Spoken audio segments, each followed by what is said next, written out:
Hello, everyone, and welcome back to another episode of the Soup Bowl.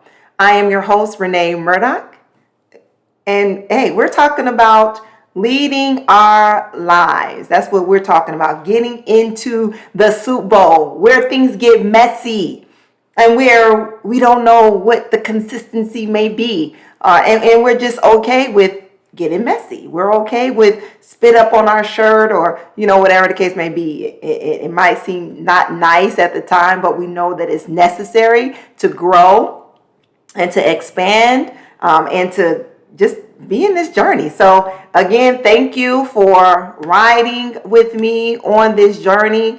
And I'm happy to be a part of your life and riding with you on your journey.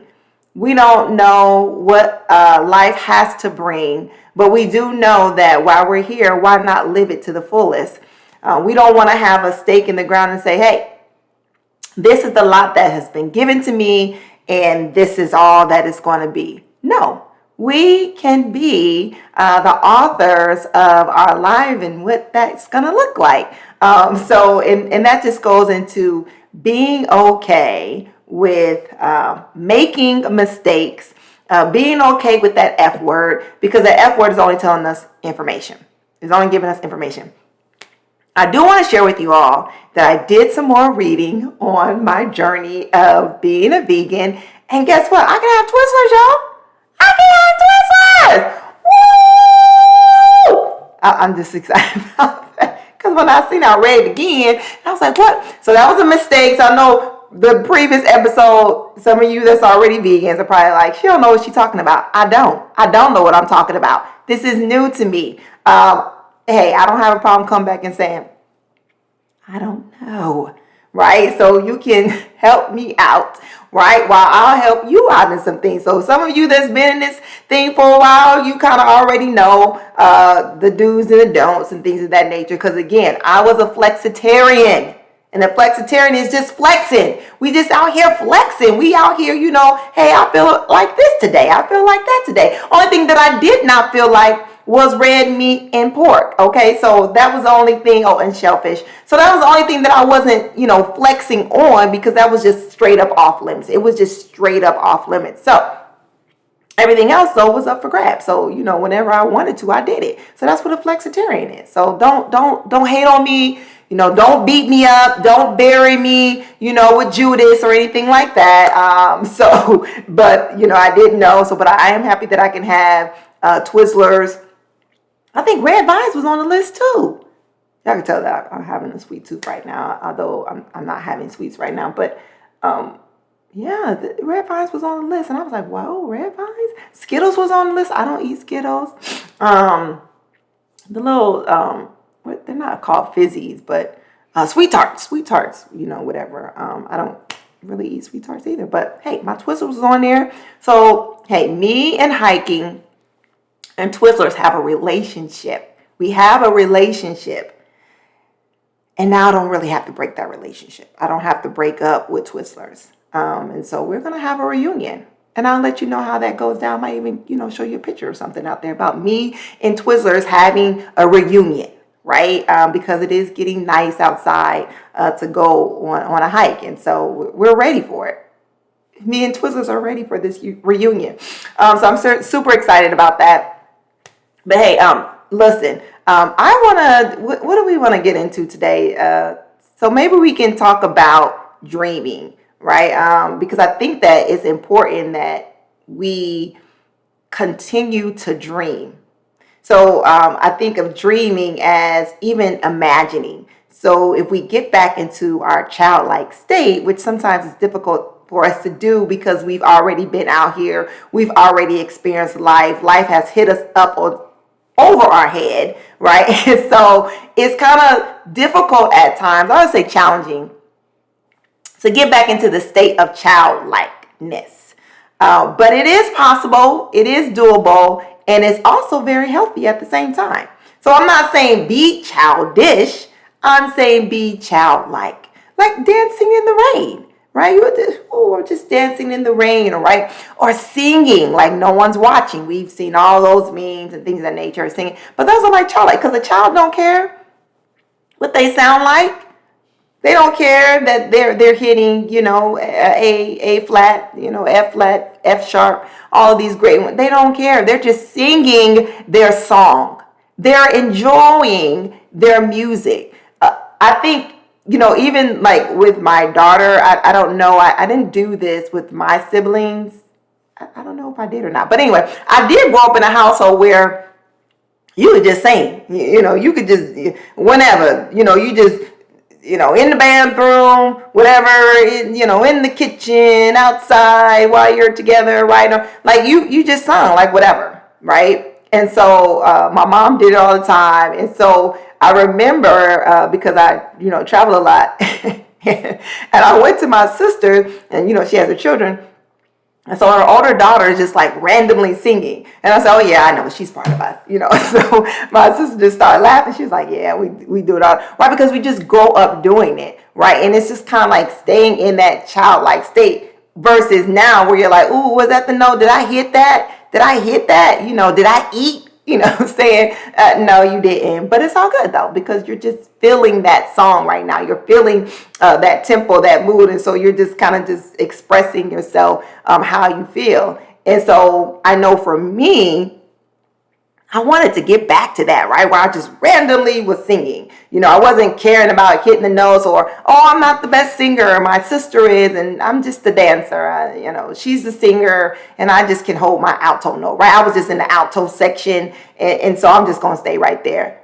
No, I'm going to go wherever I want to go now, right? I'm going to sing whatever I want to sing, right? Whenever I feel like singing. And so I do. I'm at the store sometimes, and there may be, the store music that's playing. And I'm like, oh yeah, remember that? Hey, I'm just in the aisle, still shopping, bopping along, whatever. And then, people are just looking like, smile or smirk. Yes, because I am tapping into the freedom of my childlike self, my, the nay, when I was growing up or whatever. So I'm staying joyful, right, and happy, and not thinking like, oh yeah, I remember that song. I must be studious around here. No, I remember that groove, so to speak, and so I like it or whatever. Or I could be in the car and I'm just kind of like, oh, this is what I'm thinking about.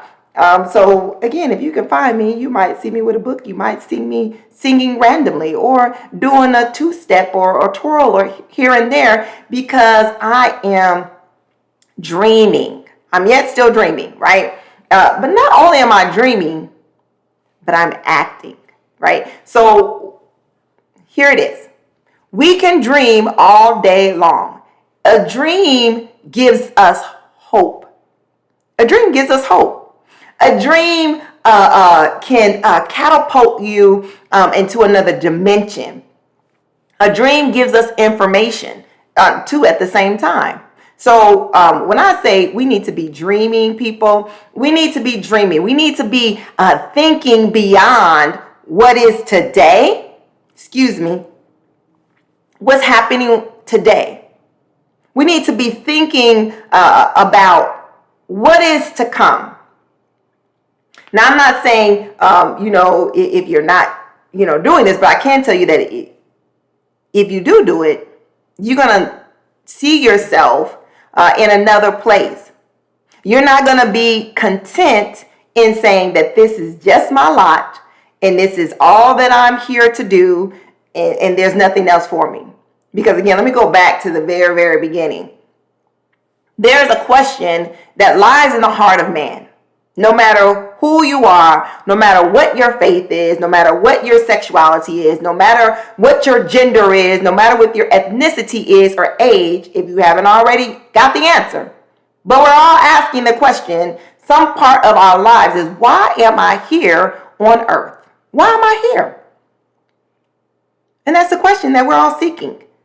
This is why we do what we do. This is why we dream. This is why we go get certain jobs. This is why we get certain educations. This is why we marry. We don't marry. We have kids or whatnot. We're all trying to get to the answer of, why am I here on earth? And so when you dream, you get closer to the answer.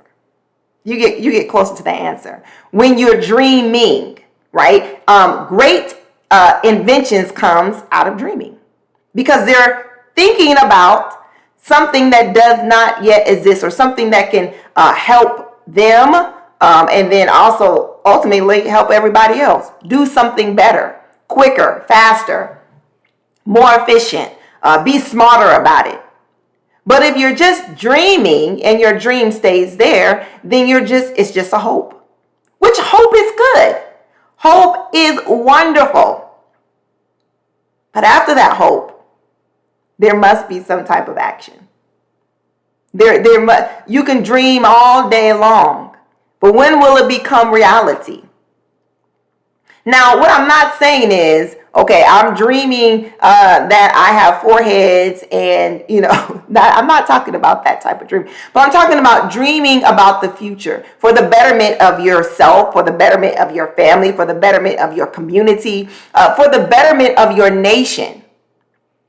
How are you dreaming? How are you dreaming? And are those dreams going to become a reality?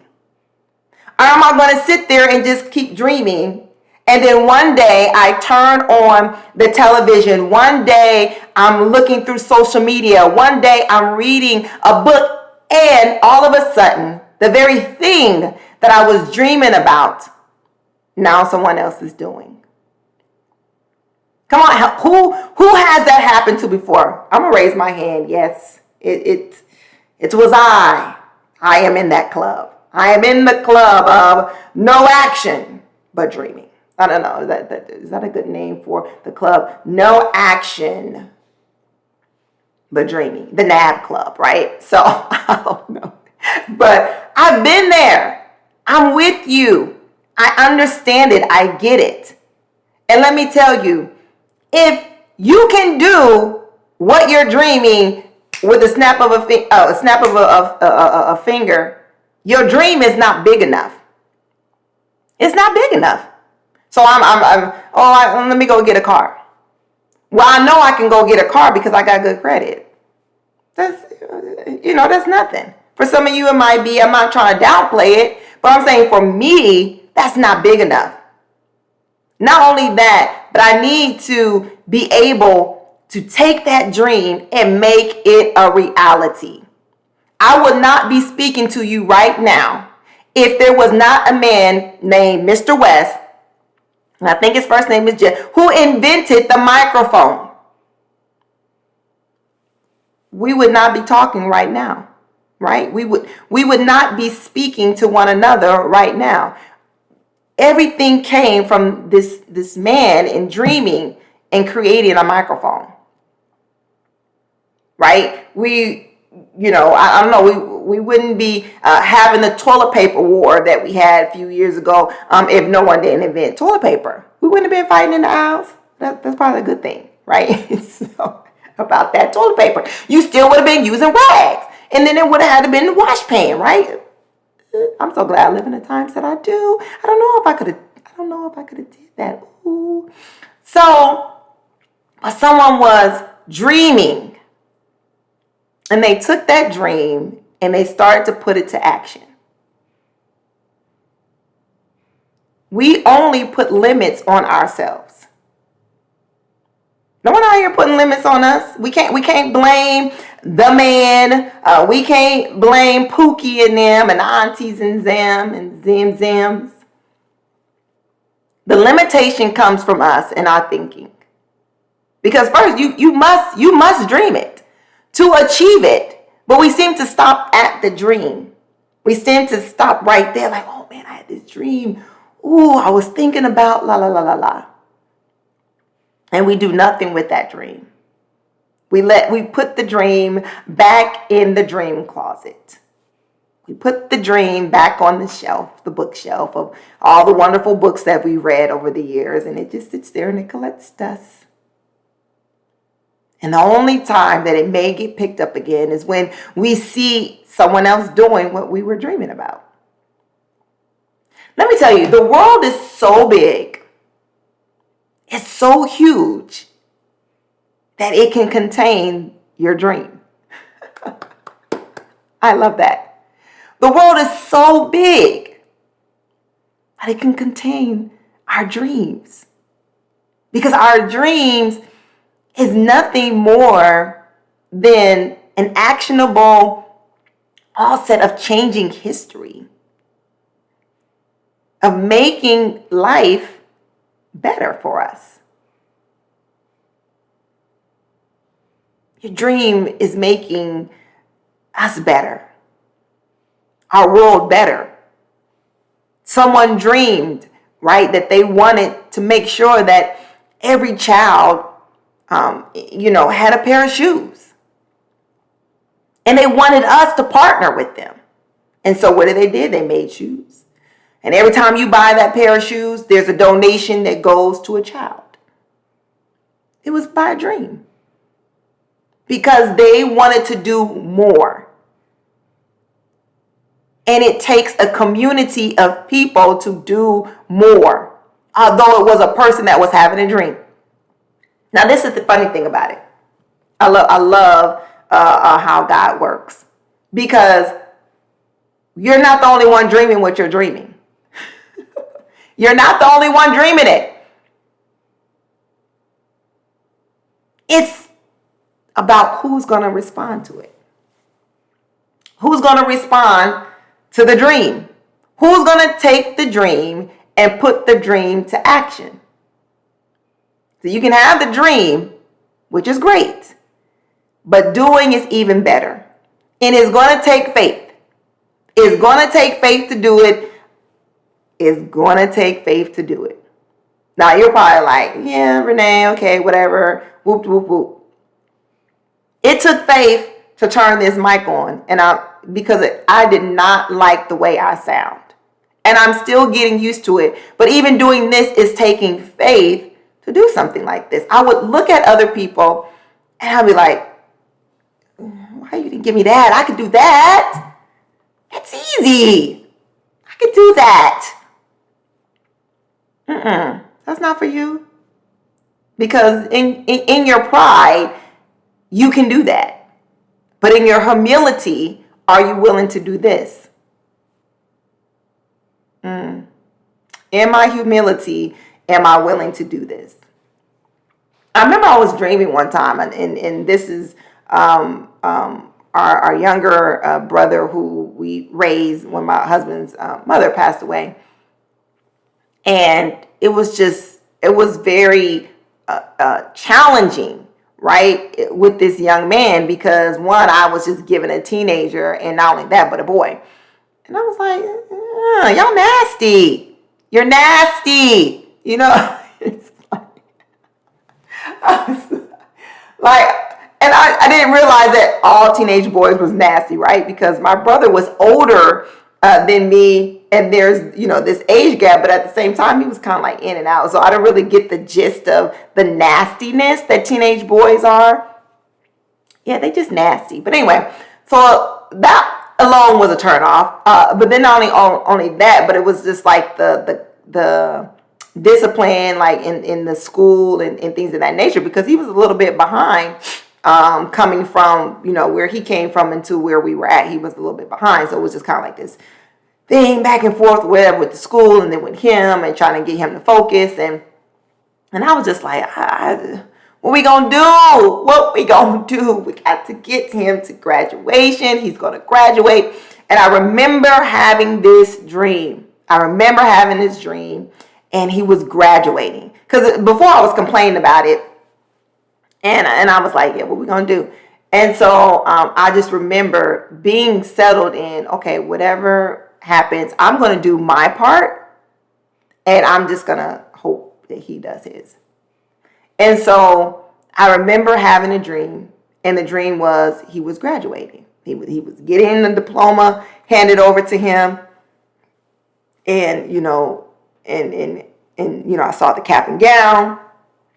It was blue, and I was like, oh wow, and I woke up and there was hope. There was hope there, and I was like, he's going to graduate. He's going to graduate. Now, remind you, this is not his senior year. This wasn't his senior year. This was the latter part of his sophomore year. And I was like, he's going to graduate. There was that hope that was there, right? Because I saw him graduating. I can actually see this young person, this young man, this nasty boy graduating. So I was hopeful in that. And I was like, yes, we're going to do it. And so I kept coming to these conferences or whatever, teacher conferences, things of that nature. And I was just like, yeah, they're not for him. I'm advocating for him. They're not partnering with us. So we got to change up some things. And so I knew, okay, so this was the other thing about it. The cap and gown did not match the school colors that he was currently going to. So I didn't come out the dream and was like, yes, I must change. He must change schools. He must change schools, right? No, that's not what I was just like, he's graduating, whatever. And I was like, but it ain't school colors. So that's kind of weird. But okay, maybe, I'm thinking of a commercial I saw. Maybe that's why he's in those colors. I don't know. But I can say this is that as the summer went on or whatnot, we got a notice from the county, right, that the school districts were being switched up or whatever, and that your child now was going to be slated for this school. And if you wanted your child to go to that school, then they had to be transported by, your own personal vehicle. But if you go to the other school, then they can get on the bus. So I initially started off with, okay, no, you get on the bus. I can't drive you to school every day. No, we're not doing that here. And so he was going to this particular school. Now, this school cap and gown was red. And so he started off there. And we had our first parent-teacher conference. And after that conference, I was like, this is not his school. This is not his school. And so I was just searching, nothing. And all of a sudden, something came in my inbox about this school that was further away, of course, so you have to drive or whatever. But it was a private school. And so I said, went and talked to the people, had a conference there, took him there, whatever. And I said, okay, this is where he's going to be at. He can thrive here. He can do this, right? In this particular environment. And the teachers care. There was more one-on-one. And is what he needed. So I was like, okay, we're gonna foot the bill. We're gonna do this. And so I didn't even realize then, but anyway, when I signed the dotted line that, but that school was the colors of, what I saw in the dream. The school colors was the cap and gown. And so I was like, wow, we're here. Now, it wasn't all roses and peaches, right, of getting him to graduation, because even graduation, he graduated, they handed him the diploma, right? And I go up to the school, whatever, and guess what? He still didn't take a final. So he couldn't actually get his real diploma until he took the final. I said, we will not leave this building. You will not go anywhere until you take this final, because you're going to get that degree, bruh. You're going to get that degree. See, they was nice enough to let you, go across the stage and present you and say your name. No, you going to earn this, bruh. Ain't nobody giving you nothing. So sit it down and take this test. Now, I'm saying this because in my dream, there was some actions that I had to do. I first believed. I was hopeful. I believed. But then there was some actions on my part. And not only were there actions on my part, but there were also sacrifices that needed to be made. So I'm saying, I'm talking about me and Murdoch, me and Bay. That we had to be willing enough, because he's very frugal, okay? And so we had to be willing enough to say, we're going to invest into this young man and into his future. We're going to partner with him. We're going to partner with the future, and we're going to partner with this dream that we're going to do our part. And that means we're going to have to pay. We're going to have to pay for this, right? So whether you're paying monetarily, right, you're going to be paying in time. You're going to be paying in resources. And so that's what it's going to take to make that dream become a reality. The dream wouldn't have become a reality if I didn't partner with it. If I didn't put no actions behind it. I had to do some research. I had to do some reading. I had to go take time off and go meet with people and talk to people. I had to go ask about the school, the community, because it was nowhere in our community. It was actually like, let me think, was it almost over 30 minutes to get to this school from where we lived at. So even then, I had to make sure that this young man got his driver's license too. So I couldn't hold him up and be like, nah, you ain't getting no license, you ain't getting no vehicle, you ain't doing that. No, I had to partner with the dream and had to make sure that he got what he needed. So eventually, we had to get a vehicle because we couldn't keep driving him back and forth. So there was things that we had to do. He had to get a license. You need to study. We're going to take you there for your driver's test. We're going to make sure that you get everything that you need. Okay, now we're here. Boom. You need a vehicle. Okay, now we need to find a vehicle. So all of these things came into play in partnering with the dream, partnering with the actions. So, we can't just sit on these dreams and wonder why things are happening around us the way they are. You have a dream to make it easier for mothers and their babies. It's there. It's in you. What are you going to do with it? I don't have no money. Oh, yes, you do. Yes, you do. Put the Starbucks, the Dunkin' Donuts cups down. Don't go to Mickey D's, whatever the case may be. But you got something. Because no one's going to invest in your dream until you invest in your dream first. Me investing in this, me seeing myself talking to people, whatever, and just, chilling out, getting comfortable in my own skin and in my own voice, I had to put some money to it. I don't want my own little stash. I won't say stash because it's not a secret, right? But my allowance, right, that we give ourselves, whatever. I couldn't take from the household and be like, yeah, I want to do this, whatever. No. So I had to go buy me, a mic, and some other, in a little platform thingy, whatever, to do this. There was the investment. So I want to make sure that we understand that there is a dream that is living within us. Dreams, not just singular, but dreams that are living within us, that this is the time for you to act on it. Don't let it just be a hope. Don't let it be woulda, coulda, wished I woulda, they only was able to do it because A, B, C, and D, and I couldn't do that. Yes, you can. You can do it. There's a dream that you want to take, the home that you have now, and you want to remodel it because you want to make it better for your family or your children when they get older. It's not wasted. Don't let that dream be wasted. Make that dream a reality, right? Because even this table that I currently sit at was a dream. And I am eating the fruit of it. I'm eating the fruit of this dream that someone had. And they made history partnering with the dream. So partner with your dream. I encourage you, partner with your dream. Let this be a time that we've seen like none other. People coming out of the woodworks with new creations and new inventions and new business ventures.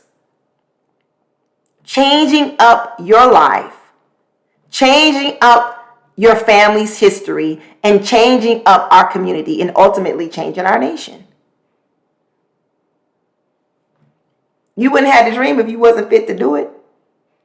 Now, mind you, I didn't know that I was fit to raise a teenage boy. I was handed a boy at 13 years old. I didn't know I was fit to do it. I didn't think I was able to do it because I really didn't want to have kids. I knew I could do it because I dreamed it. So, hey, that's all we got for today. I want to again say, hey, keep dreaming, but better yet, keep doing. Put some action behind it. Hey, we're here again at the Super Bowl. I can't wait till the next time. And hey, leading is teachable. I love you, and there's nothing that you can do about it. Stay blessed.